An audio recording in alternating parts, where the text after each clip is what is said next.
السلام عليكم ورحمة الله وبركاته. الحمد لله نحمده ونصلي على رسوله الكريم وعلى آله وأصحابه ومن تبعهم بإحسان إلى يوم الدين أما بعد. எல்லா புகழும் புகழ்ச்சியும் அகில உலகங்களையும் படைத்தாளுகின்ற அல்லாஹ் ஒருவனுக்கே உரித்தாகட்டும். அவனுடைய அன்பும் கருணையும் அகிலத்தின் அருட்கொடை இறுதி தூதர் நபிகளம் பெருமானார் ஸல்லல்லாஹு அலைஹி வஸல்லம் அன்னவர்கள் மீதிலும் அவருடைய குடும்பத்தார்கள் கிளையார்கள் உற்ற தோழர்கள் கியாம நாள் வரைக்கும் அவர்கள் காட்டிய வழிப்படி வாழ்ந்து மரணிக்கின்ற அனைவர்கள் மீதிலும் உண்டாகட்டுமாக. பேரன்புக்குரிய இஸ்லாமிய சகோதரர்களே சகோதரிகளே, பாவ மன்னிப்பு சம்பந்தமாக இன்றைய இந்த சிந்தனையில் நாம் பார்க்க இருக்கிறோம். இந்த உலகத்தில் படைக்கப்பட்டிருக்கின்ற மனிதர்களாகிய நாம் பலவீனங்களோடு படைக்கப்பட்டிருக்கிறோம்.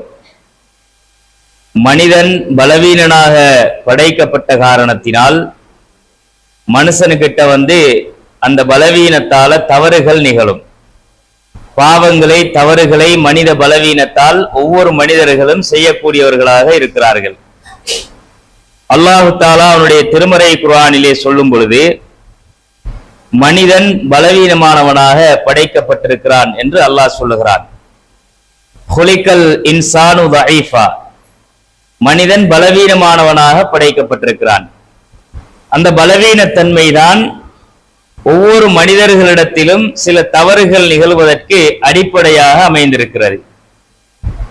அல்லாஹ் சொல்லுவதாக நபிகள் நாயகம் ஸல்லல்லாஹு அலைஹி வஸல்லம் அவர்கள் சொல்கிறார்கள், என்னுடைய அடியார்களே, இன்னக்கும் துக்திஊன பில்லைலி வன்னஹார், நீங்கள் இரவிலும் பகலிலும் தவறு செய்கிறவர்களாக இருக்கிறீர்கள்.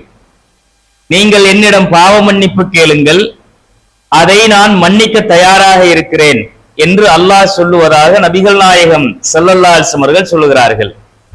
அப்ப நாம தவறு செய்யக்கூடியவர்கள் தான் என்பதை படைத்தவனுக்கும் தெரியும். அவன் தானே அந்த இயல்பை வச்சிருக்கிறான். அப்ப நாம தவறு செய்வோம்ங்கிறதுனாலதான் அல்லாஹ் நம்மளை கூப்பிட்டு என்ன செய்யறான், யா இபாதி, என்னுடைய அடியார்களே, இன்னக்கும் துக்திஊன பில்லைலி வன்னஹார், நீங்கள் இரவிலும் பகலிலும் தவறு செய்கிறீர்கள். நீங்கள் பாவ மன்னிப்பு தேடினால் அதை நான் மன்னிக்க தயாரா இருக்கிறேன் அப்படின்னு அல்லாஹ் சொல்லுகிறான் என்று ரசூல் ஸல்லல்லாஹு அலைஹி வஸல்லம் அவர்கள் சொல்லுகிறார்கள். இன்னும் நபிகள் நாயகம் ஸல்லல்லாஹு அலைஹி வஸல்லம் அவர்கள் சொல்லுகிறார்கள், அல்லாஹு தஆலா இரவினுடைய கடைசி பகுதியில, இப்ப நாம இருக்கிற இந்த பகுதியில தன்னுடைய விசேஷமான பார்வையை இந்த உலகத்தின் பால் அவன் என்ன செய்யறான், செலுத்துறான். அல்லாஹ் இரவின் 3 பகுதிகள்ல கடைசி பகுதியில அல்லாஹ் இந்த உலகத்தில மிக சிறப்பான ஒரு பார்வையை செலுத்துகிறான். அப்ப அல்லாஹ் சொல்லுவான், இந்த உலகத்தில் தவறு செய்த அடியார்கள், பகலில் தவறு செய்தவர்கள் இரவிலே என்னிடம் கையேந்தி கேட்க மாட்டார்களா, அவர்களை நான் மன்னிக்க தயாராக இருக்கிறேன். பகலில் தவறு செய்த என்னுடைய அடியார்கள் இரவில் கேட்டால் அதை மன்னிக்க நான் தயார் என்று அல்லாஹ் சொல்லுகிறான். அப்ப இரவுல தவறு செஞ்சவங்க இரவு நேரங்கள்ல தப்பு செஞ்சுட்டு என்னிடத்தில் பகலில் அவர்கள் கையேந்த மாட்டார்களா, அவர்களை மன்னிப்பதற்கு நான் தயாராக இருக்கிறேன் என்று சொல்லுவதாக நபிகள் நாயகம் ஸல்லல்லாஹு அலைஹி வஸல்லம் சொல்லித்தாராங்க. இது அல்லாஹ்க்கு தேவையே கிடையாது. அல்லாஹ் மனுஷன்ட்ட கூப்பிட்டு கேட்க வேண்டிய தேவை கிடையாது. அல்லாஹ் தேவையுள்ளவனா? இன்னல்லாஹ கனியுன் அனில் ஆலமீன், உலகத்தார்களை விட்டு அவன் தேவைகளற்றவன். நீங்க கேளுங்க அடியார்களே, உங்களை நான் மன்னிச்சிடுறேன், இது அல்லாஹ்வுடைய தகுதிக்கு அவசியமே கிடையாது. ஆனா இறைவன் அடியார்களோடு இரக்கம் உள்ளவனா இல்லையா? இரக்கம் உள்ளவன்ங்கிறதுனாலதான் நீ தப்பு செய்வாய், செஞ்சாலும் பிரச்சனை கிடையாதுப்பா, எனக்கிட்ட நீ எந்த நேரம்னாலும் கேட்டுக்க, உன்னைய மன்னிக்கிறதுக்கு நான் இரவிலும் பகலிலும் தயாராக இருக்கிறேன் அப்படின்னு அல்லாஹ்வே அடியார்களை அழைத்து சொல்லுகிறான். அப்ப மனுஷன் தவறு செய்வானுங்கிறத இந்த செய்திகள் சொல்றதுனாலதான் மனுஷன் அல்லாஹ்வை நெருங்கக்கூடிய ஒரு இடமாக தன்னை தன்னுடைய ரப்போடு அவன் நெருக்கப்படுத்தி ஒரு இடமாக, தான் செய்த தவறுகளுக்கு தன்னுடைய எஜமானனிடத்தில் முறையிட்டு பிராயச்சித்தம் தேடுகிற ஒரு இடமாகத்தான் அல்லாஹ் பாவ மன்னிப்பு வச்சிருக்கிறார். மனுஷன் இந்த தவறுகளை செய்வானுங்கிறதுக்கு நாங்க பெரிய ஆராய்ச்சி பண்ண தேவையில்லை. நபிமார்களுடைய வரலாறுகள் இருக்கு இல்லையா, அந்த வரலாறுகள்ல அல்லாஹ் சில செய்திகளை நமக்கு சொல்லித்தாரான். அந்த நபிமார்களுடைய வரலாறுகள்ல இருந்து நாம பார்த்தோம்னா மனுஷன் இப்படித்தான்ங்கிறது யதார்த்தம். ஆதம் அலைஹிஸ்ஸலாம் வர்ற வரலாறு என்ன? அல்லாஹ் தன்னை கையால படைக்கிறான், தன்னுடைய கரத்தால் படைத்து தன்னுடைய முழு ஆற்றல்களையும் அல்லாஹ் ஆதம் நபிக்கு வெளிப்படுத்தி காட்டுகிறான். ஆதம் நபிக்கு அல்லாஹ்வோட ஆற்றல் என்ன என்று நல்லா தெரியும். அவங்களுக்கு அல்லாஹு தஆலா ஒரே ஒரு கட்டளை தான் இட்டான், நீயும் உன்னுடைய மனைவியும் லா தக்ரபா ஹாதிஹி ஷஜரா, இந்த மரத்துக்கிட்ட போயிடாதீங்க, அதுல இருக்கிற பழத்தை சாப்பிட்டுறாதீங்க. ஒரே ஒரு கட்டளை தானே, இந்த கட்டளையை மீறக்கூடாதுன்னு தான் அல்லாஹ் அவர்களை ஒரு சொர்க்க சோலையில வாழ செய்யறான். ஆனா சைத்தான் விடுவானா? சைத்தான் எப்படி மனுஷனை வழிகெடுக்கலாம்ங்கிறதுல அன்னையில இருந்து முயற்சி செஞ்சுக்கிட்டு இருக்கிறவன் தான். அப்ப அவன் என்ன பண்றானுன்னா, அவங்க மனசுக்குள்ள பூந்து பல விஷயங்களையும் உண்டாக்கி வசுவாச உண்டாக்கி அவங்களுக்குள்ள போய் என்ன சிந்தனை மாற்றம் பண்றானுன்னா, அல்லாஹ் தடுத்தது வேற ஒண்ணுக்கு இல்லப்பா, அல்லாஹ் தடுத்தது நீங்க இந்த சொர்க்கத்திலேயே நிரந்தரமாக மரணம் இல்லாம இருந்துருவீங்க, அதுக்காகத்தான் அல்லாஹ் தடுத்து வச்சிருக்கிறான். இல்லைன்னா நீங்க மலக்கா போயிருவீங்க, மனுஷன் என்றதுல இருந்து மலக்கு அந்தஸ்து அடைஞ்சிருவீங்கன்றதுனால அல்லாஹ் சாப்பிட வேணாம், அதெல்லாம் ஒரு தப்பே கிடையாது, சாப்பிட்டு ஆதம் அப்படின்னு சாப்பிட வச்சானா இல்லையா? ஆதமு ரப்பஹு ஃபகவா, இந்த ஆதம் தன்னுடைய ரப்புக்கு மாறு செய்து விட்டார், அதனால வழிகட்டு போயிட்டாரு அப்படின்னு அல்லாஹ் சொல்லிட்டு ஆதம் நபியையும் அவருடைய மனைவியையும் அவரோடு இருந்த சந்ததிகள் அத்தனை பேரையும் இங்க இருந்து அத்தனை பேரும் போயிருங்க, இனிமே உங்களுக்கு இங்க இடம் கிடையாது அப்படின்னு எல்லாரையும் அனுப்பிவிட்டு துனியாவுக்கு வந்ததுக்கு பிறகு உங்களுக்கு எனக்கிட்ட இருந்துதான் செய்திகள் வரும், நேர்வழி வரும், அதை கடைபிடிச்சு நடந்தீங்கன்னா நீங்க நேர்வழி பெறலாம், பயம் இல்லாத அச்சம் இல்லாத ஒரு வாழ்க்கை நீங்கள் வாழலாம் அப்படின்னு அல்லாஹ் சொல்லி கொடுக்கிறான். அப்ப தப்பு செஞ்சது யாரு? உலகத்துல இந்த உலகத்திற்கே அகில உலக மக்களுக்கும் ஒரு தந்தையாக முதல் மனிதராக இருக்கக்கூடிய ஆதம் நபி இல்லையா தப்பு செஞ்சாரு? அப்ப தப்பு செய்யறது ஒரு ஆதம் நபி தப்பு செய்வாரா? நபி தப்பு செய்யலுமா? அப்படின்னா தப்பு செய்யற இயல்போட தான் அல்லாஹ் படைச்சு வச்சிருக்கிறான். ஆதம் நபி தப்பு செஞ்சாருங்கிறத அல்லாவே எடுத்து காட்டுறானே, தவறு செஞ்சிட்டாரு, மாறு செஞ்சிட்டாரு. அப்ப நம்மட வாப்பா தவறு செஞ்சிருக்கும் போது எங்க வாப்பாவே தவறு செஞ்சிருந்தால் சாதாரணமாக அவர் நபி, இறைவனுடைய ஆற்றலை கண்டவர், அவருக்கு எல்லா அறிவும் படித்து கொடுக்கப்பட்ட ஒரு நபி, அப்படிப்பட்டவர் ஒரு தவறு செய்யும் போது சாதாரண பலவீனமான நாம் அதை செய்ய மாட்டோமா? அப்படின்னா அல்லாஹ் எடுத்து காட்டுறது எதுக்குன்னா, நீ பண்ணுவாய், தவறோடுதான் நீங்கள் படைக்கப்பட்டிருக்கிறீர்கள், நீ அடியான் என்றதை ஒத்துக்கிறனும், எஜமானுக்கிட்ட உனக்கு தேவை இருக்குது, நீ எனக்கிட்ட வரணும், மண்டியிடணும், நீ உன் தவற ஒத்துக்கிட்டு கையேந்தனும், கதறி அழனும், கண்ணீர் சிந்தி உன்னுடைய அடிமைத்தனத்தை ஒத்துக்கொள்ள வேண்டும் என்று அல்லாஹ் ஒரு ஏற்பாட்டை செய்கிறான். அப்ப ஆதம் நபி அலைஹிஸ்ஸலாம் பூமிக்கு அனுப்பப்பட்ட பிறகு ஆதம் நபியா நினைச்சுக்கிட்டு அவராக உருவாக்கி ஒண்ணு அல்லாஹ் கிட்ட கையேந்தி துவா கேட்கலாமான்னு அப்படியும் கேட்க முடியாது. அவருக்கு அல்லாஹ் சில வார்த்தைகளை கற்றுக் கொடுத்து அந்த வார்த்தைகளை கொண்டுதான் அல்லாஹ்விடத்தில் மன்னிப்பும் தேடினார்.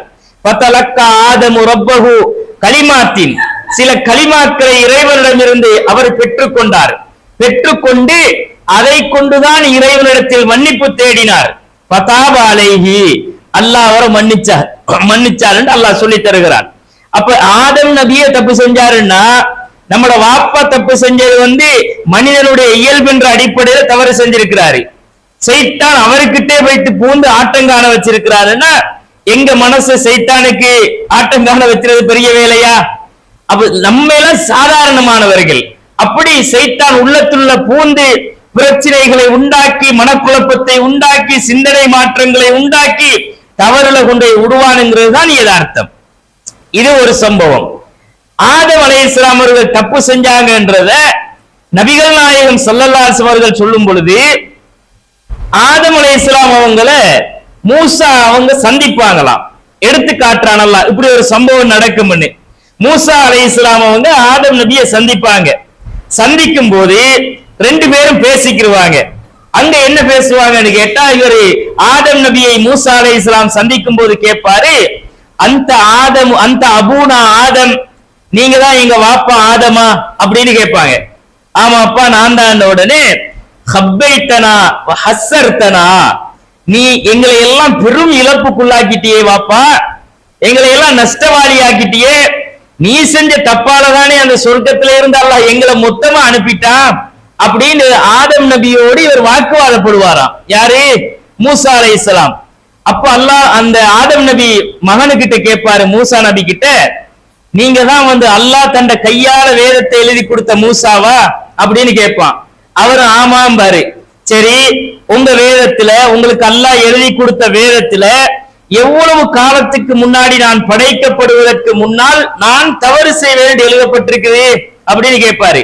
அப்ப 40 வருஷத்துக்கு முன்னாடி ஆதம் தவறு செய்வார் என்று எழுதப்பட்டிருக்குது. அப்ப படைக்கப்படவே இல்லையேனா, நான் படைக்கப்படுவதற்கு 40 வருஷத்துக்கு முன்னாடி என் விதியை அல்லாஹ் அப்படித்தானே எழுதி இருக்கிறான். அப்ப என் விதியில எழுதப்பட்ட ஒண்ண நாம் பண்ணினதுக்கு நீ என்னைய குற்றம் பிடிக்கலுமா மூசா? அதான் கதிரு, அல்லாஹ் அதைத்தான் விதியாக்கி இருக்கிறான். அவன் என் விதியில் எழுதிய ஒன்றை செய்ததற்கு நீ என்னைய குற்றம் பிடிச்சால் நியாயமா அப்படின்னு கேட்டு ஆதமும் மூசா, மூசாவை ஆதம் வென்று விட்டார் அப்படின்னு நபிகள் நாயகம் சொல்லுவாங்க. அவ இந்த செய்தியை நமக்கு எதை காட்டுதுன்னா, நம்மளுக்கு அல்லாஹ் தவறு செய்யணும், இவன் தப்பு செய்வான் என்று அது விதியில எழுதி வச்சிருக்கிறான். அந்த விதியின் பிரகாரம் தான் ஒரு மனுஷன் தவறு செய்வான். தவறு செஞ்சிட்டான்னா அதுக்கு ஒரு பரிகாரம் தேடணும் என்றதுதான் இஸ்லாத்தினுடைய நியதி. தன்னுடைய அந்த இயல்பை, பலவீனத்தை, அடிமைத்தனத்தை ஒத்துக்கொண்டு இறைவன்கிட்ட அவன் மண்டியிட்டு நிக்கணும். அல்லாஹ் அவனை மன்னிக்கணும். தான் கருணையாளன், மன்னிக்க கூடியவன் என்பதை இந்த அடியார்கள் உணர வேண்டும் அப்படிங்கிறதுக்குள்ள ஒரு ஏற்பாட்டை அல்லாஹ் செய்றான். சரி, இது ஒரு சம்பவம். இன்னொரு சம்பவம் சொல்றதா இருந்தா, இந்த உலகத்துல ரசூல் ஸல்லல்லாஹு அலைஹி வஸல்லம் அவர்களுக்கு நிகரான மிகப்பெரிய ஒரு சமுதாயத்திற்கு யூனுஸ் அலைஹிஸ்ஸலாம் அவங்களை அல்லாஹ் தூதரா அனுப்புறான். அவர் மிகப்பெரிய ஒரு சமுதாயத்திற்கு லட்சக்கணக்கான மக்களுக்கு தூதராக வந்தவர். அப்ப அவ்வளவு பெரிய சமுதாயத்துக்கு தூதரா வந்தவர் ஒரே இறைவனை வணங்குங்கப்பா, அவனுக்கு என வச்சிடாதீங்க, நான் சொல்றதை கேளுங்க என்ற பிரச்சாரம் பண்றாரு. ஆனா அந்த சமுதாயம் மறுத்துருச்சு, ஏத்துக்கிற மாட்டோம், நீ என்ன புதுசா சொல்லிக்கிட்டு இருக்கிறேன்னு மறுத்துட்டாங்க. அப்ப இவர் சொல்லி சொல்லி சொல்லி ஏழாத கட்டத்துல நபிமார்களுக்கு அல்லாஹ் ஒரு சாய்ஸ் கொடுப்பான். அவங்களுக்கு ஒரு சாய்ஸ் இருக்குது. என்ன? அவர்கள் தங்களுடைய சமுதாயத்திற்கு எதிராக இறைவனிடத்துல கையேந்தினா டைரக்டா அல்லாஹ் ஏத்துக்கிடுவான். எந்த கொஸ்டினும் இல்ல, எந்த ஒரு மாற்று கருத்தும் இல்லாம அல்லாஹ் என்ன பண்ணுவான்னா அப்படியே அந்த நபிமார்களுடைய துஆக்களை ஏத்துக்கிட்டு அழிச்சிருவான். நூஹ் நபியுடைய சம்பவத்துல நாங்க பார்க்கலாம். அவர் கையேந்தி கேட்பாரா இல்லையா? நூஹ் நபி சொல்லுவாரு, இன்னக்க இன் தவறுஹும் யுதில்லு இபாதத் வலா யலிது இல்லா ஃபாஜிரன் கஃபாரா. இந்த பூமியில இவங்களை நீ விட்டு வச்சா இனிமே உன்னைய வணங்குற சந்ததி இருக்காது, எல்லாம் காபீரா போயிருவான், யா அல்லாஹ் அழிச்சிரேன்னு கேட்பாரு. வானம் பூமிக்கெல்லாம் கட்டளையிட்டு மழையை பொழிய வச்சு வெள்ளத்தை உண்டாக்கி அழிப்பான். அதே மாதிரி இவரும் அல்லாஹ்விடத்துல கையேந்துறாரு. யூனுஸ் அலைஹிஸ்ஸலாம் இந்த சமுதாயம் இனிமே ஏற்காது, நாம சொல்ற ஒரு பயல் கேட்க மாட்டேங்கிறான் அப்படின்னு அல்லாஹ்ட்ட கையேந்தி, யா அல்லாஹ் இந்த சமுதாயத்தை இனிமே நீ அழிச்சிரு, எவரையும் விட்டு வச்சிராத அப்படின்ட்டு கேட்டுட்டு போயிட்டாரு. கேட்டுட்டு இவர் ஊரை விட்டே போறாரு. போன இவர் என்ன நினைச்சிட்டு போறாரு? நாம அல்லாஹ்ட்ட பொறுப்பு கொடுத்துட்டோம், மேலிடத்துல கொடுத்துட்டோமா, இனிமே திரும்பி வரும் பொழுது அவனை நம்பிக்கை கொண்டவங்க மட்டும்தான் இருப்பாங்க, இந்த பாவியெல்லாம் அல்லாஹ் அழிச்சிருவான் அப்படின்ட்டு போயிட்டாரு. போனவர் ரிட்டர்ன் வாராரு. ரிட்டர்ன் வந்து பார்த்தா அவ்வளவு பயலும் அப்படியே இருக்கிறான், ஒரு பயலையும் அல்லாஹ் அழிக்கல. அப்ப அந்த சமுதாயம் எப்படிப்பட்ட சமுதாயம்னா, அல்லாஹ் தண்டனையை இறக்கும் பொழுதே நேருக்கு நேராக தண்டனையை பார்த்து அந்த உடனே சுஜூதுல விழுந்து திருந்திட்டான். திருந்தின சமுதாயத்தை அல்லாஹ் மன்னிச்சு விட்டுட்டான். திருந்தினா எதுக்கு அழிக்க போறான்? அல்லாஹ் மன்னிச்சு விட்டுட்டான். மன்னிச்சு விட்ட உடனே இவர் பார்க்கிறார், நான் தான் பொறுப்பு சாட்டிட்டு போனா இல்லையா, இவங்களை யாரையும் விட்டுறாதுன்னு சொன்னா இல்லையா, நீ எப்படியா அல்லாஹ் அவங்களை மன்னிச்சாய் அப்படின்னு சொல்லி அல்லாஹ் கிட்டயே கோவப்பட்டுட்டு ஃபதஹப முகாலிபன் ஃபதன்ன அல்லன் நக்திர் அலைஹி, எங்களோட கோவிச்சுக்கிட்டு இவர் போறாரு. அல்லாஹ் எப்படி சொல்றான்? இந்த யூனுஸ் நபி எங்களையோட கோவிச்சுக்கிட்டு அவர் போறாரு. எங்க போயிருவாரு? வானத்தை தாண்டி போயிடலுமா? பூமியில எங்க போகலாம்? இவர் என்னோட கோவிச்சுக்கிட்டு நான் அழிக்கல, அவங்கள தண்டிக்கல, இவர் சொன்னதை நான் ஏத்துக்கிறேன்னுட்டு இவர் கோவிச்சுக்கிட்டு போனாரு. அவரை நபியே நீங்க நினைவு கூர்ந்து பாருங்கள். வதன் நூனி இஸ்ஸஹப முகாலிபன் ஃபலன்ன அல்லன் நக்திர அலைஹி, அவர் நினைச்சுக்கிட்டாரா நாங்க அவரை தண்டிக்க மாட்டோம், அவர்கிட்ட கொஸ்டின் கேள்வி கேட்க மாட்டோம், எங்களுக்கு அந்த சக்தி இல்லைன்னு நினைச்சிட்டாரா? கோவிச்சுக்கிட்டு எங்கப்பா நீ போயிருவேன் அல்லாஹ் போனவரை கடல்ல பயணம் போறாரு. போகும்போது படகுல ஏறிக்கிட்டு போறாரு. அல்லாஹ் என்ன செட்டப் பண்றாருன்னா, நீ போயிருவியா, இந்த கடல்ல படகுல ஏறி நீ தாண்டி போயிரேலுமா அப்படின்னு ஒரு பாடம் படிச்சு கொடுக்கறதுக்கு ஆட்கள் கூடிட்டாங்க. படகு கவலை போகுது. இப்ப இவனையாச்சும் ஒருத்தனை தூக்கி போடணும் அப்படின்ற முடிவு வரும் பொழுது எல்லாரும் தெரிஞ்சவனை யார போடுறது, அவனையா இவனையா எவனை போடுறதுன்னு பொழுது இல்ல, நாம சீட்டுக்குழிக்கு போட்டுருவோம், யார பேர் வருதோ அவனை தூக்கி கடல்ல போட்டுருவோம்னு முடிவெடுக்கிறாங்க. எழுதி போட்டு எடுக்கிறாங்க. யூனுஸ் நபியோட பேர் வருது, தூக்கி கடாசிட்டாங்க. அப்ப மீன் அவரை விழுங்கிட்டு போகுது. மீண்ட வயிற்றுக்குள்ள பல இரவுகள் கிடக்கிறாரு. கிடந்தா இப்பதான் இவருக்கு விளங்குது, ஐயோ நாம கோவிச்சுக்கிட்டு வந்தது அல்லாஹ் கிட்ட இல்லையா, அவங்கிட்ட கேள்வி கேட்டிருக்க கூடாது, தப்பு பண்ணிட்டோமே அப்படின்னு சொல்லி மீனுடைய வயிற்றுக்குள்ள இருந்து கொண்டுதான் அவர் சொன்னாரு, லா இலாஹ இல்லா அன்த சுப்ஹானக இன்னி குன்து மினல் ஸாலிமீன். யா அல்லாஹ் நான் தப்பு செஞ்சிட்டேன் யா ரஹ்மானே, அநியாயம் செஞ்சிட்டேன் யா அல்லாஹ், உன்னை தவிர வணக்கத்திற்குரியவன் வேறு யாரும் இல்லை, நீ பரிசுத்தமானவன், இன்னி குன்து மினல் ஸாலிமீன், நான் தான் யா அல்லாஹ் தப்பு பண்ணிட்டேன் அப்படிங்கிறாரு. அந்த மீண்ட வயிற்றுக்குள்ள இருந்துதான் அவருக்கு புத்தி வருது பாத்தீங்களா. அப்ப அவர் கோவிச்சுக்கிட்டு போனது தப்புன்னு அல்லாஹ் உணர்த்தி, நீ என்கிட்ட கோவிச்சுட்டு போயிருக்க கூடாது, ஃபஅலுல் லிமா யுரீது, நான் நினைச்சதை பண்ணுவேன், நீ எப்படி கொஸ்டின் கேட்கறான் அப்படின்னு அல்லாஹ் அவர தவற உணர வச்சு, நீ என்கிட்ட கொஸ்டின் கேட்கறதுக்கு உனக்கு ரைட்ஸ் கிடையாது, நான் மன்னிச்சு விட்டா அது என்னுடைய அதிகாரம், நான் தண்டிக்கிறதாக இருந்தாலும் என்னுடைய அதிகாரம், நீ கேட்கலாம் அவ்வளவுதான் அப்படின்னு அல்லாஹ் அந்த நபிக்கு அதை உணர வைத்து, தப்பு பண்ணிட்டேன் அல்லாஹ் என்னைய மன்னிச்சிரியா அல்லான்னு கேட்க வச்சு அவர் அல்லாஹ் மன்னிச்சான். அந்த நபியை அல்லாஹ் மன்னிச்சிருக்கலண்டா என்ன ஆயிருக்கும்? அல்லாஹ் குர்ஆன்ல சொல்லி காட்டுறான், இவர் செஞ்ச இந்த பிரார்த்தனையை நான் ஏற்றுக்கொள்ளாவிட்டால், இவர் செய்த இந்த தௌபாவை பாவ மன்னிப்பை நான் ஏற்றுக்கொள்ளாமல் இருந்திருந்தால், லனுபிதபில் கராஇ வஹுவ மதுமூம், கேவலப்படுத்தி தூக்கி கரையில கடாசிருப்பேங்கிறான் அல்லாஹ். இவரை கேவலப்படுத்தி நபின்னு கூட பார்த்திருக்க, யார் விஷயத்துல இவர் க்ளோஸ் பண்ணிட்டு போனது? என்னோட விஷயத்திலயா? அவரை மன்னிக்காமல் நான் இருந்திருந்தால் அவரை தூக்கி கேவலப்படுத்தி கரையில தூக்கி வீசிருப்பேங்கிறான் அல்லாஹ். அப்ப மன்னிச்சான் அல்லாஹ், மன்னிச்சு அவரை சாலிகானவர்கள் ஒருத்தராக ஆக்கினான். அப்ப ஒரு நபி என்ற அந்தஸ்துல இருந்தவருக்கு அல்லாஹ் செஞ்ச தப்ப உணர வச்சானா இல்லையா? நான் அடியான் யா அல்லாஹ், தப்பு பண்ணிட்டேன் யா அல்லாஹ், பலவீனத்துல செஞ்சிட்டேன் யா அல்லாஹ், நீ தூய்மையானவன் யா அல்லாஹ், மன்னிச்சிரு யா அல்லாஹ் அப்படின்னு அவர் கேட்க போனதுனால அவர் அந்த பலவீனத்தை அல்லாஹ் ஏத்துக்கிட்டான்.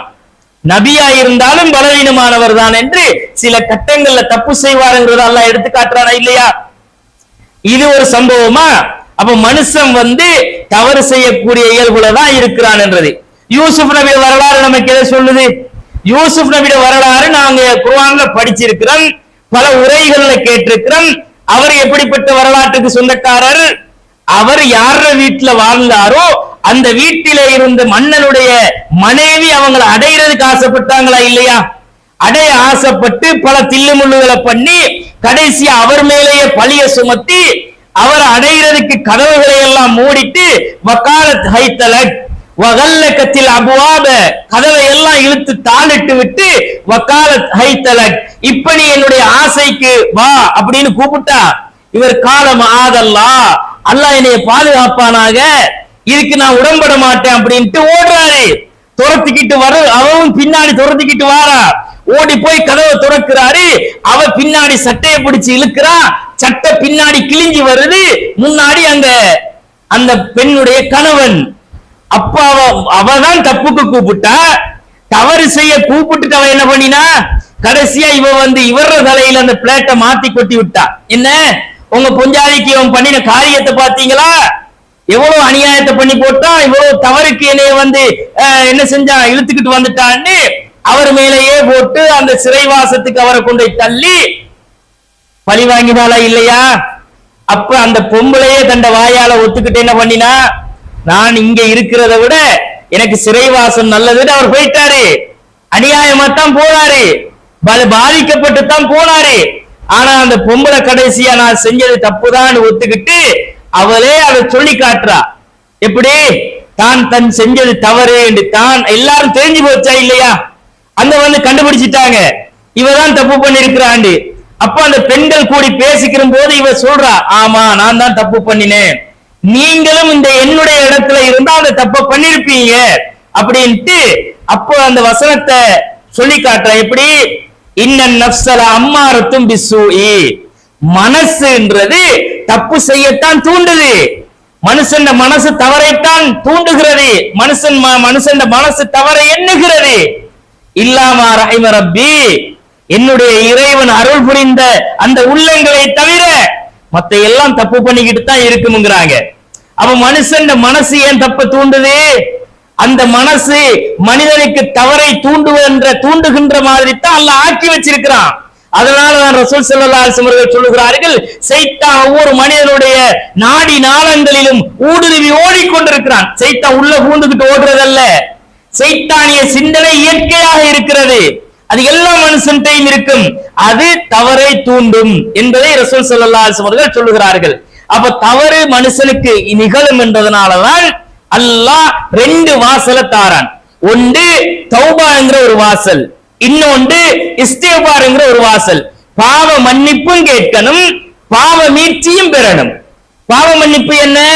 நாம உலகத்துல செய்யற தவறுகளுக்கு, யா அல்லாஹ் இந்த தவறு செஞ்சிட்டேன், யா அல்லாஹ் என்னை அறியாம பண்ணிட்டேன், யா அல்லாஹ் நான் தெரிஞ்சேதான் யா அல்லாஹ் பண்ணினேன்ட்டு தான் இறைவனிடம் கையேந்தி கண்ணீர் விட்டு அல்லாஹ்விடத்தில் அழுது தொழுது இறைவன் தன்னுடைய தவறுகளை பலவீனங்களை முறையிட்டு அல்லாஹ்ட்ட கேட்கிறது இஸ்திக்பார். நபிகள் நாயகம் ஸல்லல்லாஹு அலைஹி வஸல்லம் தவறு செஞ்சாங்களா? அவர் தவறு செய்யக்கூடியவராய் இருந்தாரா? அல்லாஹ் அவருக்கு கொடுத்த சர்டிபிகேட் என்ன? உங்களுடைய முந்தைய பாவங்களையும் பிந்தைய பாவங்களையும் நான் மன்னித்து விட்டேன். அப்படி முன்பின் பாவங்கள் மன்னிக்கப்பட்ட நபிகள் நாயகம் அவர்கள் சொல்லுவார்கள், இன்னீல அஸ்தக்ஃபிருல்லாஹ ஃபில் யௌமி அக்ஸர 70 மர்ரா, நான் ஒரு நாளைக்கு 70 தடவைக்கு மேல அல்லாஹ்ட்ட மன்னிப்பு கேட்பேன்பாங்க. சில இடத்துல ரசூலுல்லாஹ் சொல்லுவாங்க, ஒரு நாளைக்கு 100 தடவைகள் நான் அல்லாஹ்விடம் மன்னிப்பு கேட்கிறேன். ஏன்னா அந்த மனசு சபலப்படும், மனசு தீமைகளை சில நேரங்கள்ல தூண்டும். கண்கள் பாவம் செய்யும், காதுகள் கேட்கிற விஷயத்துல தவறு செய்யும், நாவு பேசுற விஷயத்துல தவறு செய்யும், சிந்தனைகள் தவறை தூண்டிக் கொண்டிருக்கும், கைகள் கால்கள் உடல் உறுப்புகள் அந்த தவறுகளை செய்து கொண்டிருக்கும். அதனால அந்த ரசூல் ஸல்லல்லாஹு அலைஹி வஸல்லம் அவர்கள் கூட சொல்லுவாங்க, நான் என் இறைவனிடத்தில் பாவ மன்னிப்பு தேடுகிறேன், 100 தடவைகள் தேடுகிறேன், 70 தடவைகளுக்கு மேல கேட்பேன்னா அப்ப நாம எவ்வளவு பாவம் செய்யறவங்க? நாம எல்லாம் பாதுகாக்கப்பட்ட மலக்குகளா, மௌசூம்களா? நாங்க கிடையாது. அப்ப நாங்க எங்கட வாழ்க்கையில எவ்வளவு தவறுகளை செய்கிறோம், பார்த்து கொண்டு தவறு செய்யறோம், பார்க்கிறது இல்லையா? எத்தனை விஷயத்தை தவறுகளை பார்க்கிறோம். இந்த போன்ல ஒரு மனுஷன் வச்சுக்கிட்டு எவ்வளவு அசிங்கங்களை அனாச்சாரங்களை தடுக்கப்பட்ட ஹராம்களை பார்க்கிறான், பார்க்கத்தானே செய்யறான். அப்ப தந்த கண் தவறு செய்கிறது, கேட்கிற விஷயத்துல பாடல் கூத்துகள் அனாவசியமான விஷயங்களை எல்லாம் கேட்கிறான். அப்ப காது தவறு செய்கிறது, மனுஷன் உள்ளம் தவறு செய்கிறது. பாவத்தை சிந்திக்காத மனுஷன் இருக்கிறானா? பாவத்தை சிந்திக்காத மனுஷன் உலகத்துல இருந்தா அப்படி ஒருத்தன் இருக்கிறான் பொய்யது. அவன் மனசு தவறு செய்ய தூண்டும் எண்ணம், அதுதான் இயற்கை. அல்லாஹ்வுடைய தூதர் ஸல்லல்லாஹு அலைஹி வஸல்லம் ஆயிஷா நாயகியோட வீட்டுக்குள்ள இருப்பாங்க. நைட் டைம்ல இருந்தவங்களை காணும், திடீர்னு ரசூலுல்லாஹ் வெளியே போயிருவாங்க. தேடி துளாவி பார்ப்பாங்க, படுக்கை அறையில ரசூலுல்லாஹ்வை காணல. இவங்க ரோஷப்பட்டுருவாங்க. யாரு? ஆயிஷா நாயகிக்கு கடுமையா ரோஷம் வந்துரும். என்ன ரசூல்லா திரும்ப ரிட்டர்ன் வரும் பொழுது மூஞ்ச தூக்கி உம்முண்டு வச்சுக்கிட்டு இருப்பாங்களா, என்ன ஆயிஷா நடந்துச்சு உங்களுக்கு அப்படின்னு கேட்பாங்க. ரோசப்பட்டுட்டீங்களா அப்படின்னு கேட்பாங்க. அவங்கள பார்த்த உடனே ரசூல்லாக்கு விளங்கிருச்சு, ரோசப்பட்டுட்டாங்க ஆயிஷா. சின்ன வயசு தானே, ரசூல்லாவோட கோவப்படுறது ரோசப்படுறது எல்லாமே இவங்க தான் கூடுதலா. அப்படி ரோசப்படும் பொழுது ரசூலுல்லாஹி ஸல்லல்லாஹு அலைஹி வஸல்லம் கேட்கிறாங்க, ரோசப்பட்டுட்டீங்களா, உங்களை மாதிரி ஆளோட வாழ்ந்தா ரோசப்படாம என்ன பண்ணான்னு கேட்பாங்க. அப்படின்னு என்ன, ஒரு மனைவியோட வாழ்ந்தா பிரச்சனை கிடையாது, ஒரு 2-3 மனைவி வச்சுக்கிட்டு ஒருத்தர் வாழ்ந்துட்டு இந்த பஞ்சாதியை விட்டு அந்த பஞ்சாயத்து போனா எப்படி இருக்கும்? அப்ப அந்த ரோசம் தான் இவருக்கு வந்தது. நீங்க பல மனைவிகளோடு வாழக்கூடிய உங்களை போன்ற ஒருவரோடு நான் இருக்கும் பொழுது நான் ரோசப்படாம எப்படி இருக்கலாம் அப்படின்னு கேட்கிறாங்க. அப்ப ரசூல் ஸல்லல்லாஹு அலைஹி வஸல்லம் அவங்க சொல்றாங்க, உனக்கிட்ட உன் சைத்தான் வந்துட்டானா அப்படிங்கிறாங்க. யார் ரசூலல்லாஹ், எனக்கிட்ட சைத்தான் இருக்கிறானா அப்படின்னதும், ஆமா உன்கிட்ட சைத்தான் இருக்கிறான், உனக்கிட்ட மட்டும் இல்ல இந்த உலகத்துல யாரெல்லாம் இருக்கிறாங்களோ மனிதர்களாக அத்தனை பேரோடும் சைத்தான் இருக்கிறான். யார சொல்லலாம், உங்களோடையுமா அப்படின்னு கேட்கிறாங்க. ஆமா என்னோடையும் தான் சைத்தான் இருக்கிறான், ஆனா அல்லாஹ் எனக்கு அவனை அடிபணிய வைத்து விட்டான், என்கிட்ட விளையாட்டு காட்ட முடியாது அப்படின்னு அல்லாஹ் ஆக்கிட்டான். அவன் மத்தவங்கள்ட்ட அவன் விளையாட்டு காட்டுவான், பிரச்சனையை உண்டாக்குவான், இந்த மாதிரி சிந்தனையை உண்டாக்குவான், சைத்தான் அதைத்தான் பண்ணுவான்ற சொல்லி காட்டுவான். உள்ளத்திலே ஊடுருவி அதெல்லாம் பண்ணிக்கிட்டு இருப்பான். அப்ப அந்த சிந்தனைகள் என்பது மனுஷன் உள்ளத்துல வரும் அப்படிங்கிறது தான் யதார்த்தம். அதனாலதான் அல்லாஹ்வுடைய ரசூலே இந்த மாதிரி கேளுங்க. ஆனா கேட்கிறதுக்கு சந்தர்ப்பம் எது வரைக்கும் தெரியுமா? 2 சந்தர்ப்பத்தை ரசூலா சொன்னாங்க. இந்த சந்தர்ப்பத்தை அடையிறதுக்கு முன்னாடித்தான் மனுஷனுக்கு இஸ்திக்ஃபார் தௌபாங்கிறது. ஒரு மனுஷன் தன்னுடைய சக்கராத்துக்கு முதல் அல்லாஹ்விடத்துல மன்னிப்பு கேட்டுக்கிறணும். மௌத்து எப்ப வரும் யாருக்கும் தெரியாது. இன்னைக்கு பேசிக்கிட்டு இருப்பான், அடுத்த செகண்ட் வெளியே போன உடனே அவர் மௌத்தாயிட்டாரான்னு கேள்விப்படுறோம், சொக்காயிரம். என்ன மௌத்தா? இப்பதான் என்னோட பேசிட்டு போனாருமா, இப்பதான் பேசினாரு. மௌத்துக்கு அஜல யாரு தீர்மானிச்சது? நீயா நானா தீர்மானிச்சது? தீர்மானிச்சவன் ரப்பி இல்லையா? அப்ப எங்கட தவறுக்கு நேரம் காலம் டைம் பார்த்து மன்னிப்பு கேட்போம் இருக்க கூடாது. நேரம் காலம் பார்த்து கேட்கிறது ஒன்றல்ல இஸ்திக்ஃபார். இஸ்திக்ஃபார் என்பது ஒவ்வொரு நொடியிலும் அல்லாஹ்வோடு நாங்கள் சம்சாரித்துக் கொண்டிருப்பது, அல்லாஹ்வோடு பேசிக் கொண்டிருப்பது. அஸ்தக்ஃபிருல்லாஹ் அஸ்தக்ஃபிருல்லாஹல் அலீம். அத நாங்க எங்களுடைய நாவினால் ஒவ்வொரு நிமிடமும் அசை போட்டுக் கொண்டிருக்க வேண்டும். யா அல்லாஹ் என்னை மன்னிச்சிரு, யா அல்லாஹ் என்னை மன்னிச்சிரு, யா அல்லாஹ். ஏன்? எனக்கு தெரிந்தோ தெரியாமலோ என் வாழ்வில் தவறுகள் பாவங்கள் நடந்திருக்கும். அந்த உணர்வோடு வாழுகிறவன் தான் மூமின். அப்ப நாங்க மரணத்தினுடைய நேரத்தை அடைவதற்கு முன்னால், சக்ராத்துடைய நேரம் தொண்டை குழிக்குள்ள உசுறு வர்றதுக்கு முன்னாடி அல்லாஹ்ட்ட கையேந்துகின்ற மன்னிப்பு கேட்கிறவர்களாக மாறணும். நபிகள் நாயகம் ஸல்லல்லாஹு அலைஹி வஸல்லம் சொல்லுகிறார்கள், லா யக்பலு தௌபத்தல் அப்தி மா லம் யுகர்கிர். தொண்டை குழிக்குள்ள வந்து உசுறு துடிச்சுக்கிட்டு இருக்குமே, அந்த நேரத்தில் ஒரு அடியான் கேட்கிற பிரார்த்தனை, ஒரு அடியான் செய்கிற தௌபா அல்லாஹ்ட்ட ஏற்கப்படாது. அப்ப மௌத்துக்கு நாங்க நேரம் குறிக்கப்பட்டது என்று இருந்தாலும் எந்த நேரம் என்றது அறியாதவர்கள் நாங்கள். அந்த அஜல் எப்ப வரும் தெரியாதவங்க நாங்க. தெரியாட்டி நாங்க அதுக்கு முன்னாயத்தம் பண்ணணும். முன்னாயத்தை எங்கட வாழ்க்கையில உசுரோட இருக்கும் போது, ஆரோக்கியமாக இருக்கும் போது, இப்ப பேசிக்கிட்டு இருக்கும் போது நாங்க அதுக்கு தயாரா இருக்கணும். என்ற மௌத்துக்கு நான் தயார், என் பாவங்களுக்கு பரிகாரம் தேடக்கூடியவனாக நான் இருக்கணும் என்றதைத்தான் ரசூலுல்லாஹ் சொல்லுகிறார்கள். அப்ப நாங்க மௌத்துக்கு முன்னாடி பாவ மன்னிப்பு கேட்கணும். மௌத்துடைய நேரத்துல நாங்க ஒவ்வொருவரும் கேட்போம், ஆனா அல்லாஹ் ஏற்க மாட்டான். ஒரு அடியான் மரண நேரத்தில் அல்லாஹ்விடத்திலே கேட்பான். அந்த மரண நேரத்தில் அவன் அல்லாஹ்ட்ட கேட்கிறத அல்லாஹ் அங்கீகரிக்க மாட்டான் அப்படிங்கறத அல்லாஹ் சொல்லுகிறான். அல்லாஹ்விடத்திலே சக்கராத்துடைய நேரத்தில் தொண்டை குழிக்குள் உயிர் பதைபதைக்கும் பொழுது எந்த மனுஷனுக்கும் தெரியாது அல்லாஹ்வோடு அவன் பேசுறது. அல்லாஹ் அவனோட பேசுவான், அடியான் அல்லாஹ்வோட பேசுவான். ஆனா பக்கத்துல தாய் இருப்பா, பாப்பா இருப்பா, பிள்ளைகள் இருக்கும், பொஞ்சாதி இருக்கும், கணவன் இருக்கும், கூட பிறந்தவங்க எல்லாம் இருப்பாங்க. சக்கராத்து ஹாலா மும்பாங்க, எல்லாம் பார்த்துக்கிட்டு இருப்பான். அல்லாஹ் பிடரி நரம்பை விட அருகில் இருக்கிறவன். அவங்கிட்ட நாங்க என்ன கேட்போம்? யா அல்லாஹ் எனக்கு ஒரு சந்தர்ப்பம் தான், யா அல்லாஹ் எனக்கு ஒரு டைம் கொடு, யா அல்லாஹ் நான் பாவ மன்னிப்பு கேட்டுட்டு வந்துடுறேன், யா அல்லாஹ் தௌபா செஞ்சுட்டு வந்துடுறேன், யா அல்லாஹ் இந்த உலகத்துல இருக்கிற எல்லாத்தையும் உனக்காக தர்மம் செஞ்சுட்டு வாழையா அல்லாஹ் அப்படி ஒரு மனுஷன் கேட்பான்.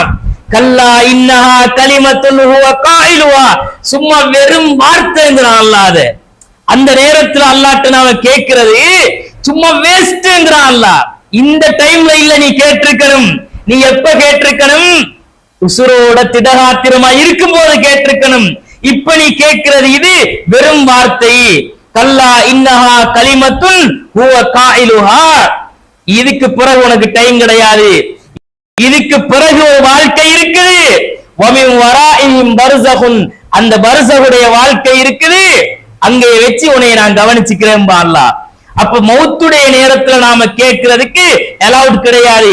டைம் முந்தவும் மாட்டாது, பிந்தவும் மாட்டாது. அதுக்குள்ள நாங்க கேட்டுக்கிறணும் அப்படிங்கிறத அல்லாஹ் நமக்கு சொல்லி தருகிறான். அதுக்கு மிகப்பெரிய எடுத்துக்காட்டு என்ன தெரியுமா? மிகப்பெரிய சான்று என்ன தெரியுமா? இந்த உலகத்துல அல்லாஹ் தன்னை கடவுள் என்று சொல்லி, என்னை வணங்குங்க என்று சொல்லி, என்னை விட ஒரு கடவுள் இல்லை என்று சொல்லி ஒரு தூதரை அனுப்பி வைச்சான், மூசா நபிய. மூசா நபி வந்து அதை சொன்னாரு. அவர் சொல்லும் போது ஃபிரௌன் யாரு? ஃபிரௌன் எப்படிப்பட்டவன்? ஆனா ரப்புக்குமுல் ஆலா, கடவுளா? மூசாவே ஓன் கடவுளா? அடே ஓண்ட கடவுளுக்கும் பெரியவன் நான் தான்டா. ஆனா ரப்புக்குமுல் ஆலா, உன்னுடைய கடவுளுக்கும் கடவுள் நான் தான் ஆகப்பெரிய கடவுள். என்னை விட ஒரு கடவுள் இருக்கிறானா? உன் கடவுளை காட்டுறான்டா, நான் பார்த்துட்டு வந்துடுறேன்டா. கோட்டையை கட்டுங்கிறான்டா. ஏறி நின்று எட்டி பார்த்துட்டு அம்பண்ட வீசிட்டு வந்து சொன்னா அங்க அல்லாவும் கிடையாது, மூசாவுக்கு ரப்பும் கிடையாது, நான் தான் கடவுள் அப்படின்னு சர்வாதிகாரம் பண்ணினவன் இல்லையா அவன்? அவனை எதிர்த்தவங்களை மாறுகால் வெட்டி கொண்டவன் இல்லையா அவன்? அவன் கடைசி கட்டத்துல ஆள் பலம் இருந்தது, அதிகார பலம் இருந்தது, படைபலம் இருந்தது, எல்லாத்தையும் வச்சுக்கிட்டு தலைக்கால் புரியாம ஆட்டம் போட்டவன் மூசாவை கொண்டு பழி நீக்க போறேன் அப்படின்னு கடலுக்கு துரத்தி வாரான். மூசா நபி கடலுக்கு முன்னாடி நிக்கிறாரு. அல்லாஹ் அடிங்க, தடியால அடிங்கிறான். கடல் பிளக்குது. ரெண்டு பக்கமா கடல் நிற்கும் போது அடுத்த கரைக்கு ஓடிட்டாங்க. பிராவுனுமோண்ட படைபட்டாளவும் வந்து நடுக்கடல்ல மாட்டும் போது அப்படியே தண்ணியை கவுத்து தண்ணிக்குள்ள மூழ்கடிச்சு தொண்டை குழிக்குள்ள உசுறு வருது. பிராவுன் தத்தளிக்கிறான். ஆமன்து பிரப்பி ஹாரூன வ மூசா, மூசாவுடைய ஹாரூனுடைய ரப்பை நான் ஏற்றுக்கொள்கிறேன், ஈமான் கொள்ளுகிறேன். பிராவுன் ஈமான் கொண்டான். பிராவுனே தன் வாயால சொன்னான், யா அல்லாஹ், நான் கடவுள் இல்லை, எனக்கு அந்த அதிகாரம் இல்லை, நான் உன்னே ஈமான் கொண்டுட்டேன் யா அல்லாஹ்னு சொல்லி அல்லாஹ்ட்ட ஈமான் கொண்டேன்னு சொன்னான். அப்ப அல்லாஹ் ஏத்துக்கிட்டானா அத? ஆமா, நீ ஈமான் கொண்டுட்டு உன்னைய மன்னிச்சு விட்டுட்டேன் பிராவுனேன்னு சொன்னானா? இல்ல. ஆள் இப்பதானடா கேட்கிற நீ? தொண்டக்குழிக்குள்ள உசுறு வந்து பதவதச்சு துனியா விட்டு போக போற நேரத்துலதான் கேட்கிறியா? ஆள் ஆனவக்கது அசைத்த கபுலு, இப்பதான் மறுத்துட்டு வந்தாய் நீ. இப்ப கொஞ்சத்துக்கு முன்னாடி தானே நீ மூசாவை கொல்ல போறேன்னு வந்த நீ அப்படின்னு சொல்லி அவனை அல்லாஹ் அங்கே மூழ்கடிச்சு சாகடிச்சு அல்லாஹ் அவனை கேவலப்படுத்தி கரை ஒதுக்கிறான். அல்யௌம நுனஜ்ஜீக பிபதனிக லிதகூன லிமன் ஹல்ஃபக ஆயா, உன்னை கரை ஒதுக்கி கேவலப்படுத்தி எந்த அதிகாரமும் இல்லை, எந்த பலமும் இல்லை, நீ கடவுள் இல்லை என்பதை இந்த உலகத்துக்கு காட்டி உன்னை நான் என்ன செய்வேன், சாகடிப்பேன் என்று கரையில கொண்டு எல்லாத்தையும் டோட்டலா அழிச்சு அல்லாஹ் அந்த மக்கள் பார்க்கிற வகையில கொண்டான். அவ்வளவு பெரிய சர்வாதிகாரியை அல்லாஹ் பேச வச்சானா இல்லையா? அப்படி ஒவ்வொரு மனிதர்களையும் அல்லாஹ் பேச வைப்பான். மரணத்தினுடைய நேரத்துல நாம கேட்கிற எந்த மன்னிப்பும் அல்லாஹ்ட்ட ஏற்கப்பட மாட்டாது, எந்த தௌபாக்களுக்கும் அல்லாஹ்ட்ட வெளிவிருக்காது. அப்ப உலகத்துல உசுரோட இருக்கும் போதுதான் தன்னையே திருத்திக்கிறனும் என்பதற்கு இது மிகப்பெரிய சான்று. அப்ப இந்த இதை ரசூல் ஸல்லல்லாஹு அலைஹி வஸல்லம் அவர்கள் சொல்லுகிறார்கள், உசுறு தொண்டைக்குழிக்குள்ளால வாரத்துக்கு முன்னாடி திருத்திக்கிறீங்க, அது ஒரு சான்ஸ். இன்னொன்று ரசூல் ஸல்லல்லாஹு அலைஹி வஸல்லம் அவர்கள் சொன்னார்கள், கிழக்குல உதிக்கிற சூரியன் மேற்குல மறையும் இல்லையா? அப்ப மேற்குல மறைகிறதுக்கு முன்னாடி அங்க உதிக்கிறது இங்க ஒரு நாள் உதிக்கும். அதுதான் கியாமத்து நாளுடைய முதலாவது மிக பெரும் அடையாளம்.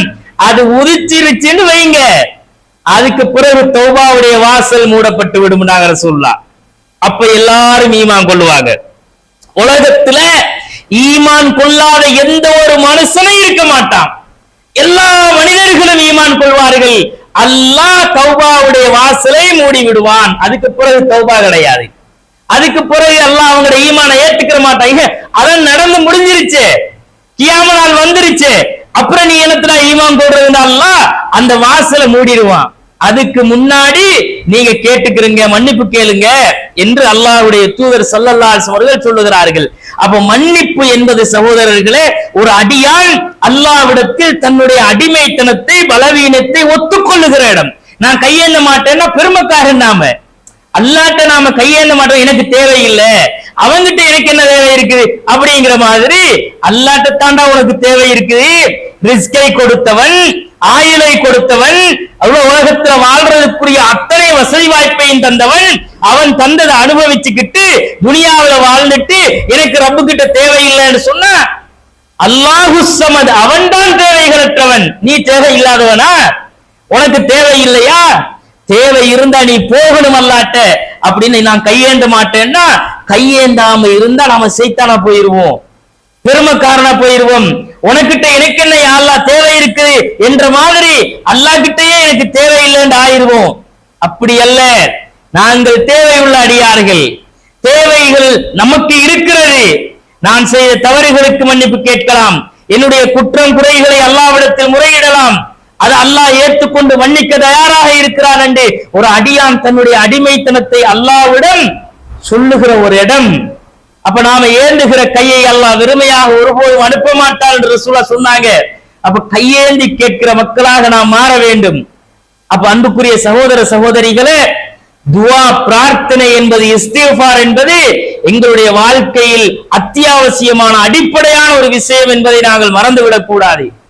நாம தவறு செய்யல என்று சொன்னா நாம மனுஷன் இல்லைன்னு அர்த்தம். நாம தவறு செய்யல, தவறே நாங்க செய்ய மாட்டோம்னா நாங்க மனுஷனே இல்லைன்னு அர்த்தம். அப்ப நம்ம கல்லா இருக்கணும், ஒரு மரமா இருக்கணும், ஒரு சுவரா இருக்கணும். அப்போ மனித உணர்வுகள் அற்ற ஒரு ஜடமா இருக்கணும். அப்பதான் தவறுக்கு அப்பாற்பட்டவங்களா இருப்போம். மலக்குமார்கள் யாரு? அவர்கள் படைக்கப்பட்டவர்கள், தவறு செய்ய மாட்டார்கள். இடப்பட்ட கட்டளை ரோப மாதிரி தான், இடப்பட்ட கட்டளைகளை மட்டும்தான் பண்ணுவாங்க, வேற எதையும் பண்ண மாட்டாங்க. அப்படியா மனுஷன்? மனுஷன் மலக்கு கிடையாது, மரக்கட்டையும் கிடையாது. அப்ப நாம இறைவன்ட்ட கையேந்தனும். நாம கையேந்தி கேட்கும் போது அல்லாஹ் சந்தோஷப்படுவானாம். எந்த அளவுக்கு சந்தோஷப்படுவான் தெரியுமா? ஒரு அடியானுடைய இந்த தௌபாவை அல்லாஹ் ஏத்துக்கிட்டு சந்தோஷப்படுவான் என்று ரசூலுல்லாஹ் சொன்னாங்க. ஒரு அடியான் அவன் ஒரு பாலைவனத்துல பிரயாணம் போறான். பாலைவனத்துல பிரயாணம் போகக்கூடிய அந்த அடியான் ஒட்டகத்துல சாப்பாடு, தண்ணி எல்லாத்தையும் கட்டி எடுத்துக்கிட்டு போறான். போய் ஒரு இடத்துல களைப்புக்காக, வெயில், சூடு, தூசி, மணல் என்று களைப்புக்காக ஒரு இடத்துல ஒட்டகத்தை விட்டுட்டு ஸ்டாஞ்சி தூங்குறான். கண்ணை முழிச்சு பாக்குறான், ஒட்டகத்தை காணல. கண்ணை முழிச்சா ஒட்டகத்தை காணும். அப்ப நடு பாலைவனத்துல அந்த பக்கம் போறதா இந்த பக்கம் போறதா என்ற பிரச்சனை, நடந்து போக முடியாது, போனா தாகம் எடுக்கும், வெயில், தூசி, காத்து, எப்படி போறது? அப்ப மரணம் இனிமே நமக்கு நிச்சயம், இனி தப்புறதுக்கு வழி இல்ல, ஒட்டகம் நான் போயிருச்சு அப்படின்னு நினைச்சிட்டு கவலையில, துக்கத்துல இனி நம்ம வாழ்க்கை முடிஞ்சின்னு முடிவெடுத்துட்டு படுத்துடுறான். திரும்ப படுத்து கண்ண முடிச்சு பாக்குறான், தண்ட பக்கத்துல அந்த ஒட்டகம் நிக்குது. போன உசுர ரிட்டர்ன் வந்த மாதிரியா இல்லையா? போன உசுறு அவனுக்கு திரும்ப கிடைச்சா எப்படி இருக்கு, எவ்வளவு சந்தோஷப்படுவான். அப்படியே பாஞ்சி அந்த ஒட்டகத்துல கழுத்துல உள்ள சேனத்தை புடிச்சுக்கிட்டு, அல்லாஹும்ம அன்த அப்தி வ அன ரப்புக்க, யா அல்லாஹ் நீ என் அடிமை, யா அல்லாஹ் நான் உன்னுடைய எஜமான் என்று அந்த அடியான் சொல்லிடுவான். அவன் தப்பாத்தான் சொன்னான், ஆனா அது தப்பு கிடையாது. ரசூலுல்லாஹ் சொல்லிட்டு கடவாய் பல்லுகள் தெரிகிற அளவுக்கு சிரிக்கிறாங்க ரசூலுல்லாஹ். யா அல்லாஹ் நீ என் அடிமை என்ன தெரியாது, இவன் தான் அடிமை, இவன் யா அல்லாஹ் நான் உன் அடிமைன்னு இருக்கணும், யா அல்லாஹ் நீ என் அடிமை, நான் உன் எஜமான் அடிவன் சொல்றான். அவனுக்கு ஏற்பட்ட சந்தோஷத்தின் வெளிப்பாடு உச்சகட்டத்துல என்ன சொல்றோம்ன்றதை மறந்துட்டான். அப்படி அல்லாஹ் இந்த அடியான் அடைந்த சந்தோஷத்தை விட தன்னிடத்தில் கையேந்தி செய்கிற தௌபாக்களை அல்லாஹ் ஏற்றுக்கொள்ளுகிறான். தௌபா செய்யும் போது அல்லாஹ் ஒரு அடியான் தௌபா செய்வதை கண்டு அதை விட சந்தோஷப்படுகிறான். ரசூல் ஸல்லல்லாஹு அலைஹி வஸல்லம் அதை விட சந்தோஷப்படுறான். ஏன் தெரியுமா? அல்லாஹ் ஒரு தாயை விட 60 மடங்கு இரக்கம் உள்ளவன். ஒரு உம்மா ஒரு பிள்ளைக்கு எவ்வளவு இரக்கம் காட்டுவாங்களோ அதை விட இரக்கம் உள்ளவன் அல்லாஹ். அப்ப அல்லாஹ் 60 மடங்கு இரக்கம் உள்ளவன்டா, அடியாறுகளை அடி அடின்னு அடிச்சு துவச்சி அவங்களை கொடுமைப்படுத்தி நரகத்துல போட்டு வேதனை செய்ய விரும்புவானா? என் அடியார்கள் பலவீனமானவர்கள், அவங்களே நான் தண்டிச்சிடக் கூடாது, இந்த தண்டனை அவங்க தாங்க மாட்டாங்க, அவங்களை மன்னிச்சு நான் எப்படியாச்சும் சொர்க்கத்துல போட்டுறதும் அல்லாஹ் எதிர்பார்த்துட்டு இருக்கிறான். ஆனா மனமுரண்டாக நாம தான் அல்லாஹ் கிட்ட நெருங்காம இருக்கிறோம். அப்ப நாங்க தானே அநியாயக்காரர்கள், நாங்க தானே மனமுரண்டு பிடித்தவர்கள். அப்ப அதுக்கு தண்டிக்கப்படுறது நியாயம் தானே? அப்ப அல்லாஹ் மன்னிப்பான், மன்னிக்க காத்து கொண்டிருக்கிறார்டா நாம் அல்லாஹ்ட்ட கேட்கணும், அல்லாஹ் கிட்ட போகணும், நெருங்கணும்ங்கிறத இந்த செய்திகள் சொல்லித் தருகிறது. கண்ணியத்திற்குரிய சகோதர சகோதரிகளே, அப்போ தௌபா பாவ மன்னிப்பு என்பது 2. ஒன்று பாவ மன்னிப்பு என்பது நாம அல்லாஹ்ட்ட கையேந்தி துஆ செய்யறது, துஆ செய்யணும், நாங்கள் ஒவ்வொருவரும் துஆ செய்ய வேண்டும். இன்னொன்று இருக்கிறது பாவத்தை விட்டு மீளுவது. இந்த பாவத்தை விட்டு மீள்றது தௌபான்றது இருக்குது. இது எங்க சமுதாயத்துக்கு நிறைய பேருக்கு விளப்பம் இல்லை. தௌபான்றது என்னன்னா தாபன்னா திரும்பி வந்தான்னு அர்த்தம். தூபு இலல்லா, நீங்கள் அல்லாஹ்வின் பால் திரும்பி வாருங்கள் என்று அர்த்தம். நீங்க தௌபா செய்யுங்கள் என்றா நீங்க செஞ்ச தவறுல இருந்து விட்டுட்டு வாங்க என்று அர்த்தம். தௌபாங்கிறது என்னன்னா செஞ்ச தவறை விட்டுட்டு நாம அல்லாஹ்வின் பக்கம் மீண்டு வாரது. யா அல்லாஹ் தப்பு பண்ணிட்டேன், யா அல்லாஹ் இனிமே பண்ண மாட்டேன், யா அல்லாஹ்ன்னு அதை விட்டு நாங்க விலகி வாரதுதான் தௌபா. மீண்டு வருதல், மீளுதல், பாவ மீட்சி. அப்ப பாவ மீட்சின்றது என்னன்னா செஞ்ச தவற விடுறது 1, விட்டுட்டு அந்த செஞ்சிட்டமே கவலைப்படுறது 2, அந்த கவலைப்பட்டவன் இனிமேல் இந்த பாவத்தை இந்த வாழ்க்கையில செய்ய மாட்டேன் என்று உறுதி கொள்றது 3. அது அடியானோட சம்பந்தப்பட்ட பாவமாயிருந்தா அல்லாஹ் மன்னிக்க மாட்டான். அந்த அடியான்கிட்ட போய் நான் இப்படி பண்ணிட்டேன் வாப்பா என்னைய மன்னிச்சுக்கேன் அவன்கிட்ட மன்னிப்பு கேட்டு அவன் மன்னிக்கணும். அவன் மன்னிக்கல அல்லாஹ் மன்னிக்க மாட்டான். அப்ப அடியானோடு சம்பந்தப்பட்டதுக்கு 4 நிபந்தனை, அல்லாஹ்வோடு சம்பந்தப்பட்டா 3 நிபந்தனை. 1, அவன் செஞ்சதை விடணும், இனிமே இதை நான் செய்ய மாட்டேன் என்று உறுதி கொள்ளணும், அதுக்காக கவலைப்படணும். அல்லாஹ் கிட்ட அவன் மீண்டு வந்துட்டானா அல்லாஹ் அவனை மன்னிச்சிருவான்.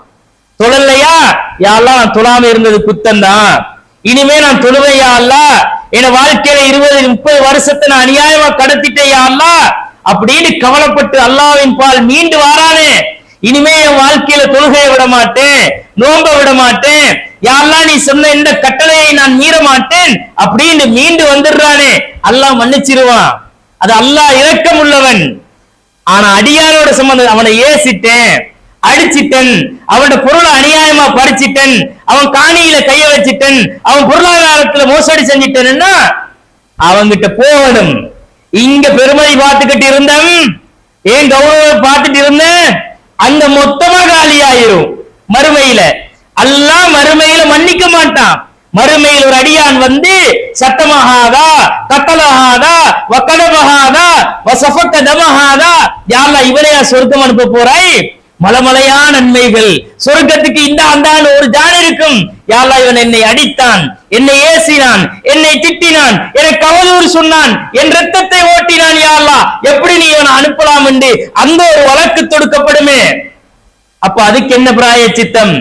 அல்லாஹ் அங்க நம்மட நன்மை எல்லாம் புடுங்கி அவனுக்கு கொடுத்துட்டு அவன் தீமை எல்லாம் புடுங்கி நம்ம தலையில கட்டி தூக்கி நரகத்துல வீசினா, தொழுகை, பிடித்த நோன்பு, செய்த தர்மம், அத்தனை நன்மைகளும் பாழா போயிருமா இல்லையா?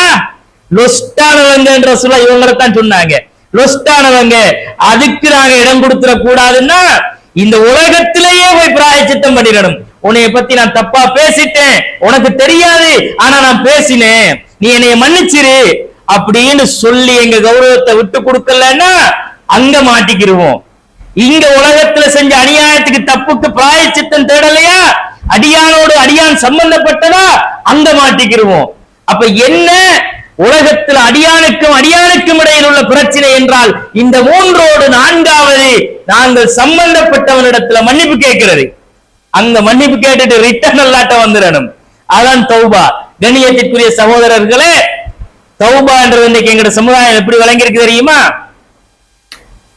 ரமலான் காலம் வந்த உடனே 27வது இரவை எதிர்பார்த்துட்டு இருக்கிறது.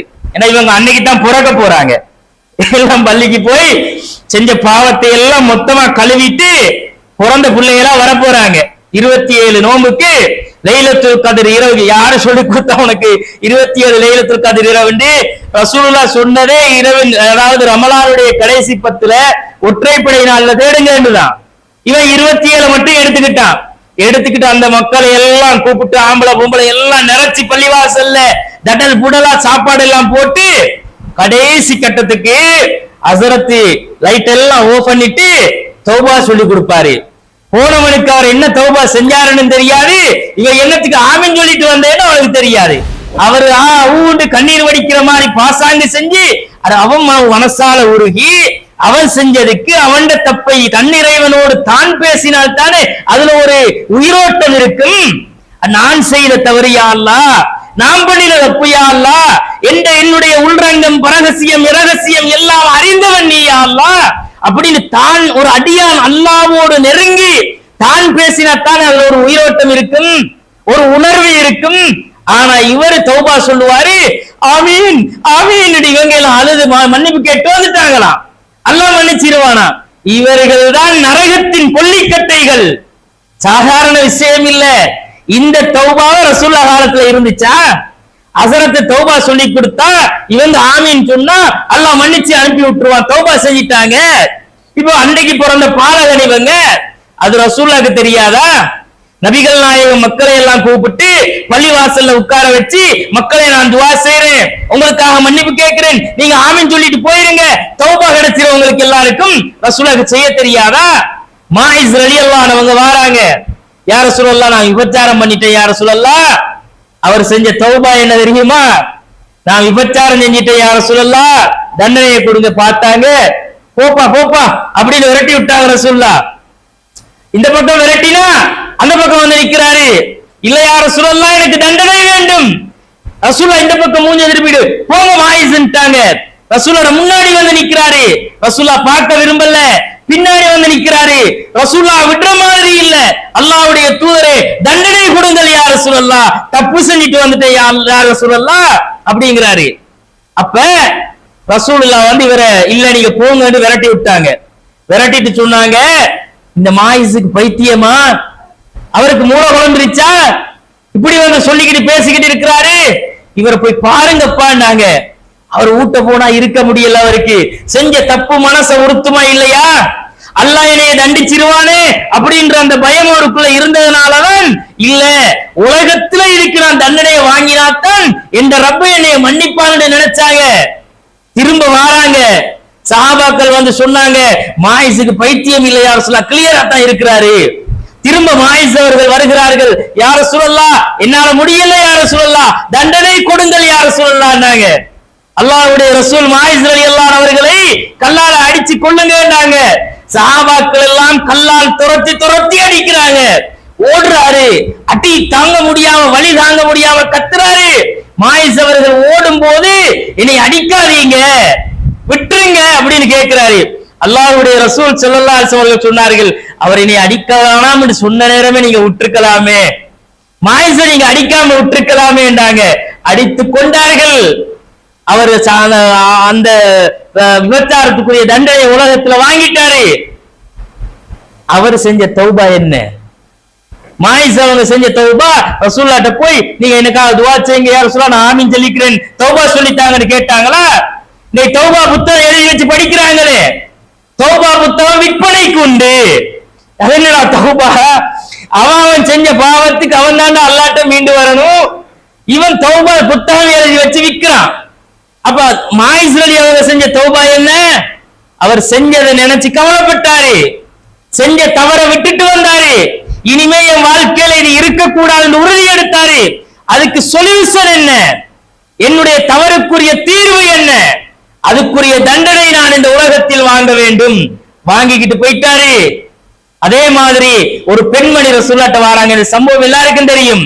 அந்த பொம்பளை வந்து நிறை மாத கர்ப்பிணி, புள்ள பிறக்க இருக்குது. ரசூலுல்லாஹ்ட்ட வந்து சொன்னாங்க, யா ரசூலல்லாஹ் நான் விபச்சாரி, எனக்கு தண்டனையை கொடுங்க யா ரசூலுல்லாஹ்னாங்க. ரசூலுல்லாஹ் அவங்கள பார்த்துட்டு சொன்னாங்க, இல்லவா நீங்க போய் குழந்தையை பெத்தெடுத்துட்டு வாங்கம்மான்னாங்க. பாபா கிடைச்சிருச்சு. வாராங்க வந்து ரசூல்லாட்ட, பாபா கிடைச்சிட்டியா ரசூலல்லாஹ், இப்ப தண்டனையை கொடுங்க. இல்லம்மா அது சின்ன புள்ளமா, 2 வருஷம் பால் கொடுத்துட்டு வாங்க. 2 வருஷம் போய் பால் கொடுத்தா எவ்வளவு காலம், அவங்க மறந்து போட்டு போடா போடான்ட்டு விட்டுட்டு இருந்திருப்பாங்களா இல்லையா? 2 வருஷத்துக்கு பின்னாடி அந்த புள்ளட கையில ஒரு ரொட்டி துண்டையோ அல்லது பேரித்தம்பழத்தையோ கொடுத்துட்டு அது சாப்பிட்டு சாப்பிட்டு வருது. இந்த அம்மா வந்து ரசூலுல்லாஹ் சொன்னாங்க, யார் ரசூலல்லாஹ், ஒரு காலத்துல வந்து நான் தப்பு செஞ்ச பொம்பளைன்னு சொன்னேனே, அந்த பெண் நான் தான், எனக்கு தண்டனையை கொடுங்க யார் ரசூலல்லாஹ். ரசூலுல்லாஹ் அவங்களை கழுத்து வரைக்கும் புதைக்க சொன்னாங்க. புதைச்சிட்டு அவங்கள கல்லால அடிங்க அப்படின்னாங்க. கல்லால அடிக்கிறாங்க. அடிச்சா அவங்கள மூஞ்சில ஒரு கல்லு பட்டு தலை வெடிச்சு அங்க இருந்து ரத்தம் சிதறி காலித் பின் வலீத் ரலியல்லாஹு அன்ஹு அவங்களோட உடுப்புல படுது. சீ, ஒரு விபச்சாரியோட ரத்தம் என்ற ஆடையில பட்டுச்சே அப்படின்னாங்க. ரசூல் ஸல்லல்லாஹு அலைஹி வஸல்லம் முகங்கள் சிவந்து ரசூலுல்லாஹ் கோபப்பட்டு, காலிதே என்ன வார்த்தை பேசினீர்கள் காலித், இந்த பெண்மணி செய்த தௌபா உங்களுக்கு தெரியுமா? அவள் செய்த தௌபாவை லவ் குஸிமத் பைன 70 மின் அஹ்லில் மதீனா லவஸிஅத் ரசூலுல்லாஹ். அவள் செய்த தௌபாவை இந்த மதீனாவில் 70 பேர்களுக்கு பிரித்து கொடுத்தாலும் அது அத்தனை பேரையும் மிகைத்து விடும்னாங்க. அந்த பெண்மணி செஞ்ச தௌபா என்ன? பள்ளிவாசலுக்குள்ள போய் உட்கார்ந்து ரமலான்ல மன்னிப்பு கேட்டு அழுது தொழுது யா அல்லாஹ்ன்ட்டு அல்லாஹ்வுடைய ரசூல் செஞ்ச துஆக்கு ஆமீன் சொல்லிட்டு வந்தாங்களா? அவங்க தண்டனை வாங்கினாங்க. செஞ்சதுக்கு கவலைப்பட்டு விட்டுட்டு வந்து உறுதி எடுத்துக்கொண்டு தண்டனையை வாங்கினாங்க. அதான் அல்லாஹ்வின் பால் மீளுதல், பாவ மீட்சி. இனிமே லைஃப்ல அது இருக்காது. அந்த பாவ மீட்சியை தான் அல்லாஹ் விரும்புகிறான். அப்படி எங்க வாழ்க்கையில நாங்க செஞ்ச தவறுகளுக்கு பாவ மீட்சி தேடி இருக்கமா? எங்க வாழ்க்கையில நாங்க அல்லாஹ்ட்ட கையேந்தி பாவத்திற்கான பரிகாரங்களை கேட்டிருக்கிறோமா? எங்கட வாழ்க்கையை நாங்க சுய பரிசோதனை செய்யணும். அல்லாஹ்வோடு எனக்குள்ள நெருக்கம் தொடர்பு என்ன என்றதை சுய பரிசோதனை செய்யணும். கேட்கணும். ஒவ்வொரு மனுஷனும் அவனுடைய உள்ளத்திலே கேள்வி கேட்கணும். அப்ப இதையெல்லாம் கவனத்துல வச்சு நாங்கள் எங்களுடைய பாவங்களுக்கு பரிகாரம் தேட கடமைப்பட்டிருக்கிறோம். பாவ மன்னிப்பு தேட கடமைப்பட்டிருக்கிறோம். ஒவ்வொரு அடியார்களும் கேட்க வேண்டும். அப்ப கண்ணியத்திற்குரிய சகோதர சகோதரிகளே, நாங்கள் பாவ மன்னிப்பு கேட்டு திருந்தி வாழுகிற நல்ல மக்களாக ஆகுவதைத்தான் அல்லாஹ் விரும்புகிறான். அதனாலதான் நபிகள் நாயகம் ஸல்லல்லாஹு அலைஹி அவர்கள் சொன்னார்கள், குல்லு பனி ஆதம யுஃப்திஉ பில்லைலி வன்னஹார். இந்த உலகத்திலே வாழுகின்ற எல்லா மனிதர்களுமே ஏதோ ஒரு வகையில் இரவிலும் பகலிலும் தவறு செய்கிறார்கள். அவர்களில் சிறந்தவர்கள் யார் தெரியுமா? வகைருல் ஹத்தாஈன அத்தவாபூன். தப்பு செய்றவங்கள்ல சிறந்தவர்கள் அவர்கள் செய்த தவறை விட்டு மீண்டு வருகிறவர்கள். அதுல இருந்து மீண்டு வந்துடணும், அதிலே நிலைத்திருக்க கூடாது அப்படிங்கிற ரசூலுல்லாஹ் சொல்லித் தருகிறார்கள்.